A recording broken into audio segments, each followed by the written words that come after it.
I don't think 20 minutes had passed before I was awakened by the sound of an animal dying in the corner of the room.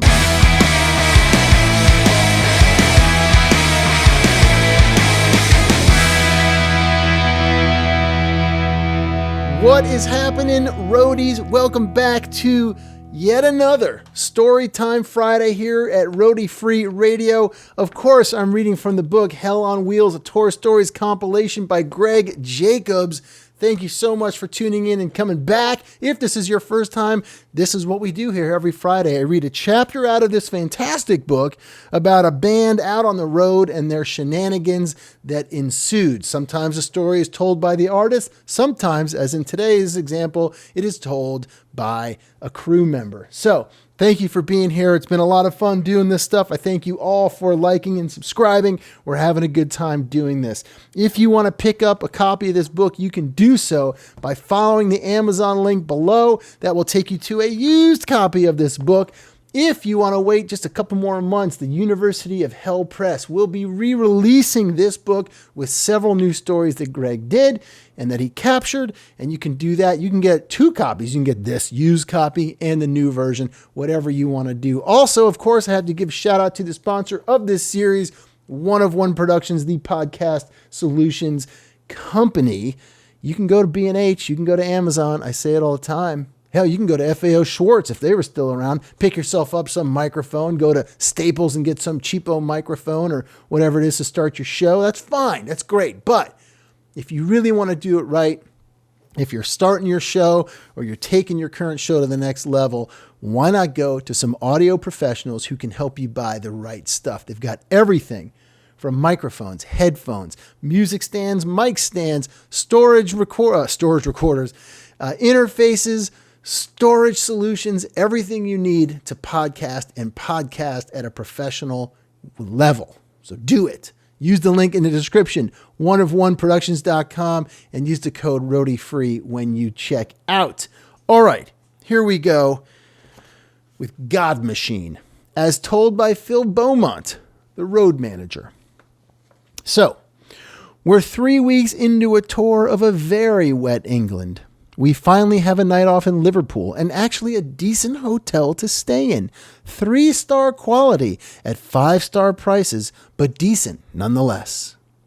Tomorrow night's promoter has put us all on the guest list to see a Swirly Lights and Fog Machine band that will no doubt be wearing baggy jeans, excessive amounts of gold hoop earrings, and donning hairstyles a la Julius Caesar. Thanks, but no thanks. My sentiments aren't the same as everyone on the tour, though. Realizing the show is a university gig brings the prospect of young influentials and very cheap beer.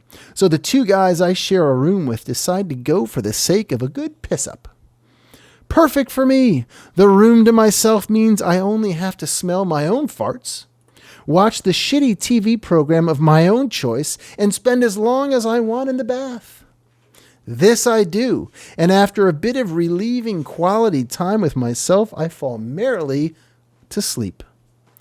But the joy of slumber in a snoreless environment could never last forever. Around the ugly hours of the morning, the door is opened by the giggles of my two beer-filled roommates. Now, one is much younger than the other, who has toured with plenty of other bands, a hired gun with more stories than respect for the sleeping. So, the older guy scoffs at the idea of keeping quiet for my sake and decides it would be fun to keep me awake until he goes to sleep.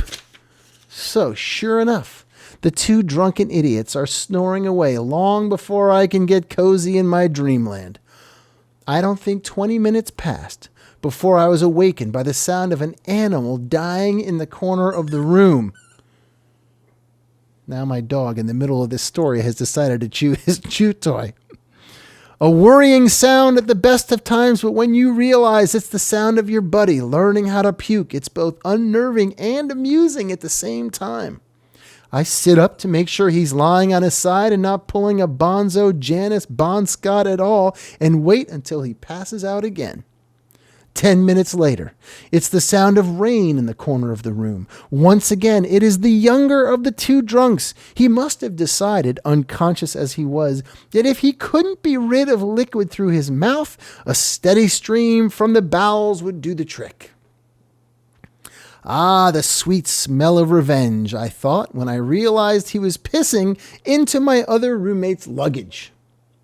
For some stupid reason, I tried to wake him and stop him, but soon realized I probably wouldn't be able to laugh this hard again for quite a while. So, after he was done, I basically giggled my ass to sleep and dreamt of the morning's explanations.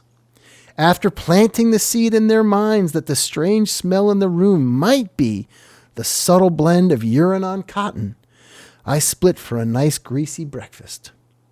Soon enough, I saw a hungover fellow enter a laundromat across the street with a rather soggy bag.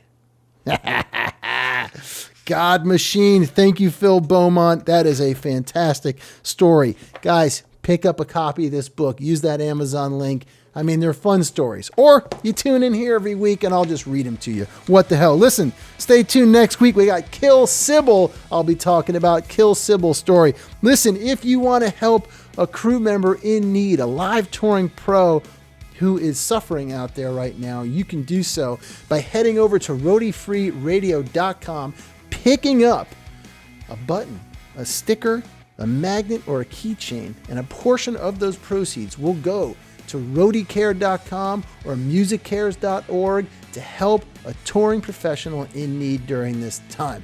Thank you so much for tuning in.